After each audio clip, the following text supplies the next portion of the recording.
ஒரு மிகப்பெரிய அறிஞர்கள் புத்தகத்தை பற்றி என்ன பேசி இருக்கிறார்கள். நான் இங்க வரணுங்கிறதுனால கொஞ்சம் ஹோம்வொர்க் பண்ண. 1 கோடி ரூபாய் கிடைத்தால் என்ன செய்வீர்கள் என்று கேட்டபொழுது ஒரு நூலகம் கட்டுவேன் என்று பதிலளித்தார் மகாத்மா. பெண்களின் கரண்டியை பிடுங்கி விட்டு புத்தகம் கொடுத்தால் போதும் என்றார் தந்தை பெரியார்.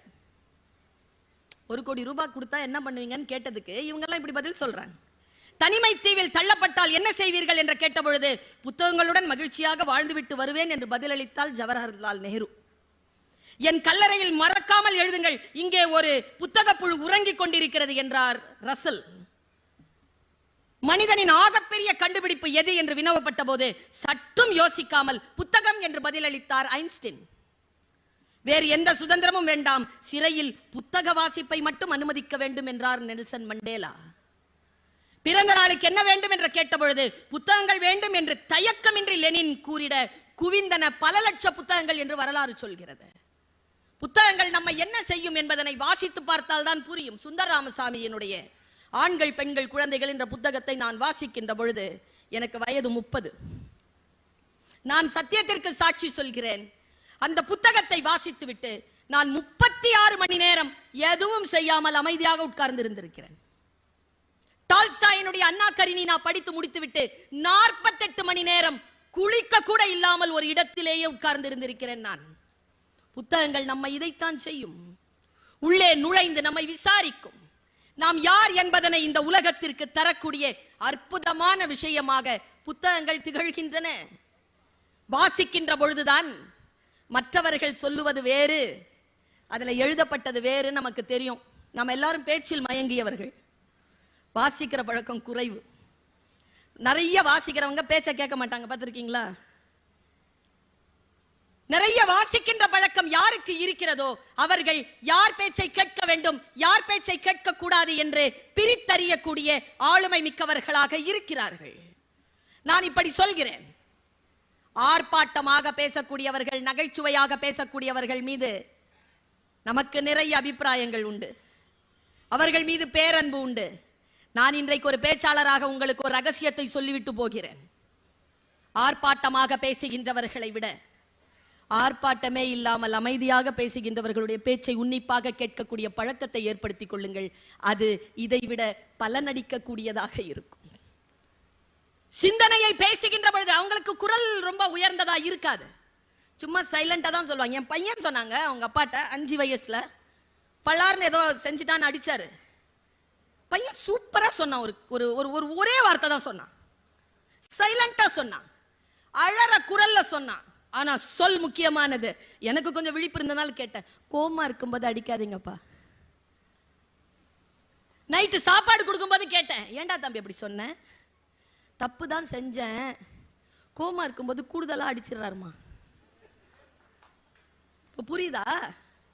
சொல் புரிகிறது இல்லையா? கோபமாக இருக்கின்ற பொழுது தண்டனை வழங்கக்கூடாது. வாத்தியார் கோபமா இருக்கும்போது பேப்பரை திருத்தக்கூடாது. தெரியுதா இல்லையா? அதுவும் முக்கியமா யார் மேல கோபமா இருக்கிறோமோ அவங்க பேப்பரை திருத்தவே கூடாது. வார்த்தைகள் நமக்கு புரிய தொடங்குகின்றன. இன்னும் ரொம்ப நல்லா சொல்றேன் பாருங்க, யார் கல்வியாளர்கள் தெரியுமா? யார் எந்த டோன்ல பேசினாலும் ப்ரோவோக் ஆகாம இருக்கிறோமோ அவங்க தான் கல்வியாளர்கள். வீரத்துக்கும் வன்முறைக்கும் இருக்குமான வித்தியாசமே அதுதான். ஒருத்தன் ஒரு 2 வினாடி கோபத்தை கட்டுப்படுத்துகிறானா அவன் வீரன், கட்டுப்படுத்த தெரியாதவன் வன்முறையாளன். இப்படி சொல்லித் தருகிறது எனக்கு புத்தகம். எதையோ வாசிக்கிறேன், ஏதோ கொண்டு வந்து என்னை ஒரு இடத்தில் புத்தகம் என்னை சிந்திக்க வைக்கிறது. நான் தலை குனிந்து படிக்கக்கூடிய புத்தகம் என்னை தலை நிமிரச் செய்கிறது. பல நேரங்களில் நான் பார்த்திருக்கிறேன், நான் தோற்ற இடங்கள் எல்லாம் நான் தோற்கக்கூடாத இடங்கள் தான். நான் ஒரு விஷயத்தை சொல்லித்தரேன் உங்களுக்கு. இங்க அந்த புக் இருக்கான்னு தெரியல, கெவின் ஒருத்தர் எழுதின புக்கு, பிளைண்ட் ஸ்பாட் அப்படின்னு புக்கு, முடிஞ்சா தேடி எடுத்துக்கோங்க இருந்தா. வாழ்க்கையில் ஒரு தவறு செய்துவிட்டு 33 மாதங்கள் சிறையில் இருந்த ஒருவன் எழுதிய புத்தகம் பிளைண்ட் ஸ்பாட். அவன் எழுதுறான், இந்த தவறை நான் செய்யாமல் இருந்திருக்கலாம், ஆனால் நான் செய்யாமல் இருந்திருக்கக்கூடிய சூழலை என் மனம் ஏற்றுக்கொள்ளவில்லை, நான் அந்த தவறை செய்து விட்டேன் அப்படின்னு சொல்லிட்டு பிளைண்ட் ஸ்பாட் அப்படின்னு ஒரு விஷயத்தை அவன் பட்டியலிடுறான். 18 பட்டியல் போடுறான். அந்த பிளைண்ட் ஸ்பாட்ல நீங்க பார்த்தீங்கன்னா கரும் புள்ளி, குருட்டு புள்ளி. கண்ணுக்கு தெரியாது. நீங்க காலையில ஏதாவது தேடுவீங்க, கிடைக்காது. உங்க வீட்டில் கேட்பீங்க, எங்கம்மா வச்ச, அங்கதான் இருக்கும் தேடுங்க. இப்ப அங்கதான்றது எங்கன்னு நமக்கு தெரியாது, தேடிக்கிட்டே இருப்போம். பிளைண்ட் ஸ்பாட் இங்க தானே இருக்கு, ஐயோ இங்கதான் இருக்கா, எனக்கு தெரியவே இல்லை. Blind spot. அந்த பிளைண்ட் ஸ்பாட் எந்தெந்த வகையில் வருகிறது என்று பட்டியல் போடுகிறான். செலிபிரிட்டி பிளைண்ட் ஸ்பாட்னு ஒன்று இருக்குங்க. ஒருத்தங்க வந்து சொல்றாங்க, நான் சொல்கிறேன் உங்கள் நகைகளை இங்கே அடகு வையுங்க. சொல்றவர் பெரிய நடிகர், செலிபிரிட்டி. வெள்ளையா இருக்கிறவன் போய் சொல்ல மாட்டான், இங்கிலீஷ்ல பேசுறவன் புத்திசாலி. இதெல்லாம் நமக்கு ஃபீட் பண்ணியிருக்கு. செலிபிரிட்டி ஏதாவது சொல்லிட்டாங்கன்னா உடனே அதை கேட்டுக்கலாம். அடிப்படையில் செலிபிரிட்டி பிளைண்ட் ஸ்பாட்னு ஒன்று இருக்கு, ஜெனராசிட்டி பிளைண்ட் ஸ்பாட்னு ஒன்று இருக்கு. ஜெனராசிட்டி பிளைண்ட் ஸ்பாட் என்ன தெரியுமா? கெவின் சொல்கிறான், ஒரு பாவம் செய்துவிட்டு கோயில்ல போய் ஒரு 10 ரூபாவை போட்டுறது, ஒரு நன்மையை செய்யற, ஒருத்தனுக்கு சாப்பாடு வாங்கி கொடுத்துறது. நான் எவ்வளவு நன்மையை செஞ்சிட்டேன், அதனால் நான் செய்த பாவம் எல்லாம் போகுமா போவாது, அது blind spot. Biased blind spot. பொம்பளை பிள்ளை, அது பாவம், அவன் கிராமத்துல இருந்து வந்தான், அவன் தப்பு செய்ய மாட்டான். இவன் நகரத்துல இருந்து வந்தான், பாவம், இப்போதான் இவனுக்கு. இந்த பயாஸ்டு ஜெண்டர் பிளைண்ட் ஸ்பாட். அவன் பட்டியல் போடுகிறான். நீங்கள் போட்டு பார்க்கின்ற பொழுது ஒரு நிர்வாக அதிகாரியாக இருக்கக்கூடியவர்கள், அது எந்த ஒரு குடும்பத்துக்கே நிர்வாக அதிகாரிகளாக இருந்து கொள்ளுங்கள், அல்லது ஒரு சாதாரண ஒரு கம்பெனிக்கு இருந்துக்கோங்க, அல்லது நீங்க மாவட்டத்துக்கு இருந்துக்கோங்க, யாருக்கு வேணாலும் இருந்துக்கோங்க, உங்களில் நீங்கள் தெளிய வேண்டிய விஷயங்களை புத்தகங்கள் உங்களுக்கு சொல்லித் தருகின்றன.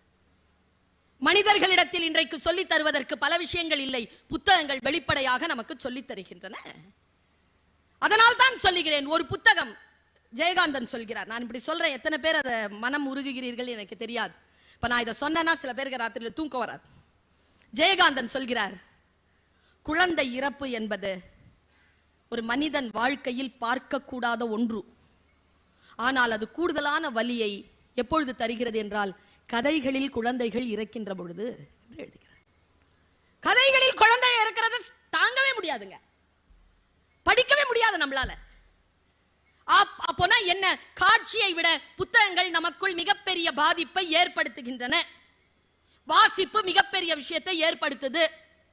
நான் ஏதோ ஒரு விஷயத்தை படிக்கிறேன், நான் கண் கலங்குகிறேன், படித்துக்கொண்டே கண் கலங்குகிறேன், என் புத்தகத்தினுடைய வாசிப்பு மறைகிறது.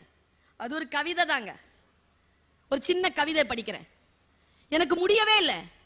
நான் நேரா வண்டி எடுத்துட்டு ஒரு கடைக்கு போறேன், 2 கப்பு வாங்குறேன், 2 கப்பு வாங்குறேன், 2ல தேநீர் வைக்கிறேன், 2ல தேநீர் வச்சுட்டு முன்னால ஒரு கப்பை வச்சுட்டு இந்த பக்கம் உட்காந்துட்டு குடிக்கிறேன். இன்றிலிருந்து ஒரு 18 வருஷத்துக்கு முன்னால சூழல் அப்படி இருந்தது. என்ன கவிதை அது? உலகத்திலேயே மிகவும் கொடுமையானது நமக்கு நாமே தயாரித்துக் கொள்ளும் ஒரு கோப்பை தேநீர். மனசை என்னமோ பண்ணிருச்சு, மனசை என்னமோ பண்ணிருச்சு. அப்பொழுது உட்கார்ந்து எழுதுகிறேன்.